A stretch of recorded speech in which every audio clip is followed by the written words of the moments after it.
Chapter 102. Returning home. I was lost. The weather was humid and hot, and after walking around aimlessly for a while, I thought I had better decide on a direction I should walk. Otherwise I would probably have to spend the night in the forest. If I was lucky enough to find a road or house nearby, I could find shelter or hitch a ride into the nearest city. My current location was a dry evergreen forest where the soil was dry and hard as a rock, and hardly any water anywhere. I didn't expect to encounter any wild animals as the environment was so dry that even the trees were almost dead, and so hostile that most animals couldn't have survived there. I didn't know which way I should take as I walked down the hill. When I stopped, there was complete silence, interrupted by the sound of a vehicle running in the distance. I focused on the direction of the sound. When I was certain, I immediately headed towards the source of that sound. I continued to walk for another half hour, but there was no sign of any road. I stopped to listen again for any sound, but I didn't hear a thing. Frustrated, I sat down on the ground to take a break. Maybe I am going in the wrong direction, I said to myself. As soon as I finished my thought, a voice popped up in my head saying, "It's not the wrong way. Go straight ahead and cross through the forest, then you'll find a road." Encouraged, I stood up and started off in the suggested direction. And indeed, after passing rows of trees in the forest, I came across a two-lane road that was apparently less traveled since the roadsides were almost fully covered with weeds. Well, at least I had found a road, I thought, and if I followed it, sooner or later a vehicle would surely pass by. I resumed my trek, but after several hours it didn't seem likely that anyone would drive by.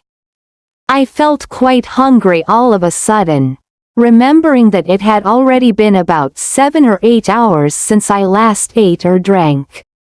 I looked around but found nothing edible. There were only dry leaves and thorny weeds on the side of the road, and for an instant I thought that I might possibly die of dehydration or starvation if I couldn't find help soon.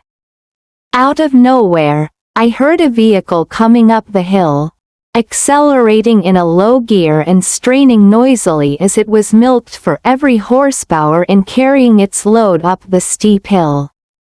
A moment later, a van appeared at the end of the road, struggling at its best pace as it approaches up the last hill.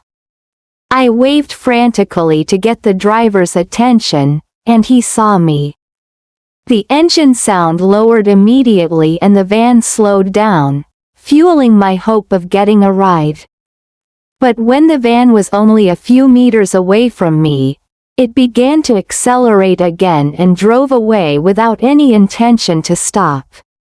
"Oh, come on," I exclaimed to myself. I looked at the van driving away, hoping that he would change his mind and stop for me, but he drove off and the van disappeared out of my sight. I stood there for a while as I couldn't decide whether I should walk down the hill or in the opposite direction, uncertain of which route that would take me nearer to the city. My biggest problem was that I didn't know my location and what was in the vicinity. Why didn't the van stop and give me a ride? I asked myself while I looked down at my clothes, and I immediately knew the answer. I was wearing a hand-woven cotton shirt with a pair of long loose pants. On my back, I was carrying the wooden tube that contained the drawing of Vince. But most importantly, I had a big knife tucked under my belt at the front. With what I was wearing, I looked like a member of a hill tribe. It must have been the clothes and the knife that may have made the van driver suspicious of my character and my motives for hitching a ride at this time of the night.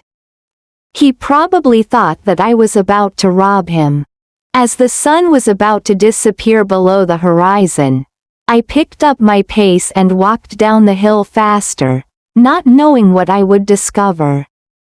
Another hour passed and the sky was getting darker by the minute when, from the distance, I heard another car coming down the hill.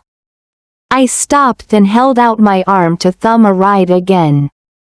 But this time, I quickly removed the knife and hid it behind me. Then I turned around to face the oncoming car. I saw the headlight first from the approaching vehicle after it took the bend. The driver apparently didn't see me in the dark evening light, as he drove past before braking hard and coming to a stop some 20 or 30 meters away. I ran quickly towards the beat-up pickup truck with an open cargo bed. "Hello, sir. Could you please give me a ride to the next town?" I asked, as soon as the driver had lowered the window. "Where are you going?" the middle-aged driver shouted from his seat. "I'm going to Bangkok," I answered. "Do you mind sitting in the cargo bed? We don't have a free seat. But we're going to Bangkok, too," the woman in the passenger seat replied. "No, I don't mind, and thank you for your kindness," I said. "Hop on then," said the driver, waving his hand as a sign for me to jump in the back.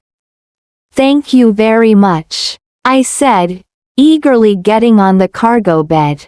A couple of bags and suitcases were at the back, but there was enough space to lie down comfortably.